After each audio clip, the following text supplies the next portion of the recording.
Mum had always worked in the post office, and as, I mean, I obviously don't know, but I know through being told that where they lived in at South Malton, but then they needed someone to take on a post office at Bishopsnympton. So I thought, well, we'd take that. And Mum, having worked in a post office, knew exactly what to do. And she worked in a post office where? In Ilfracombe.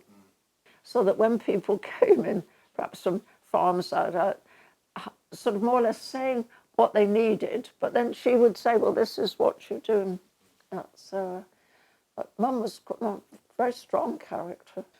Well, then, obviously, they must have seen it in the same way and come to Kingsnympton. I don't think anything else other than the post office brought them here. So that's how they got here, you see. Tell me about the postal rounds, because there was no post vans in those days, were there? How did that work? Oh, well, I mean, I can only tell you what really... There were 3 postmen who came. There was Mr. Percy Gill, who lived in what... Well, I don't know, we call it the Drang, when you come down from the pub and go through the... Well, that's where Percy Gill, he would have been a relation to the Gills. And I think he used to go on a bicycle or something. And there was Mr. Thomas. I think he used to ride a horse.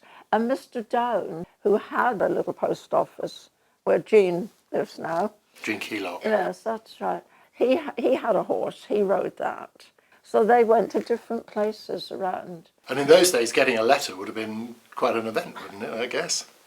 Yes, I suppose. But also been very important in some cases.